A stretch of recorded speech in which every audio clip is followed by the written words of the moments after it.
आज आपण करत आहोत वांग बटाट्याची भरलेली भाजी।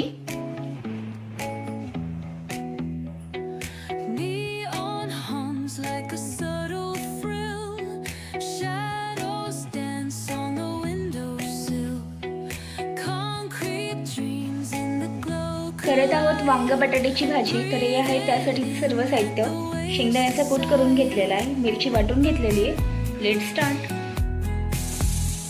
शेंगदाण्याच्या कूटमध्ये आलं लसूणची पेस्ट टाकून घेतलेली आहे। अर्धा चमचा हळद, थोडा किचन किंग मसाला टाकून घ्यायचा, अर्धा चमचा गोडा मसाला, अर्धा चमचा धने पावडर, वाटून घेतलेली मिरची टाकून घ्यायची, 1 चमचा मीठ। आता सर्व मिश्रण एकत्रित कालवून घ्यायचं। थोडं पाणी ऍड केलेलं आहे, पाणी टाकून चांगलं मिश्रण कालवून घ्यायचं। मिश्रण चांगलं कालवून झालेलं आहे।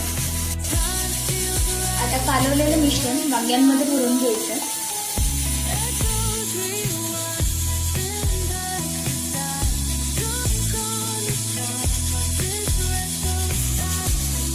वांगी भरून झालेली आहे। कढईमध्ये तेल घेऊन जिरं मोहरी टाकून घेतली। आता भरलेली वांगी कढईमध्ये टाकून घ्यायची।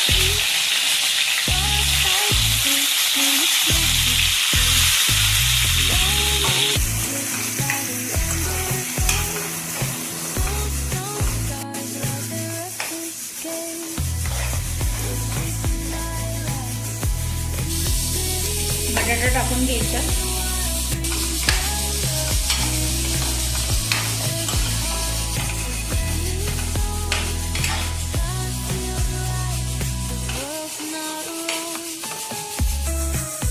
पाणी टाकून घ्यायचं थोडं।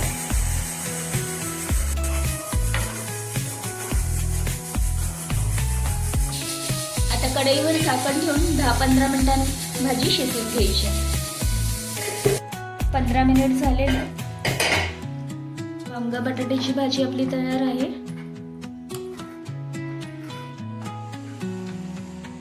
तुम्ही नक्की ट्राय करा आणि कमेंटमध्ये सांगा कशी रेसिपी ते। फॉलो करा मम्मी डेली रेसिपी। भेटूयात नेक्स्ट व्हिडिओमध्ये।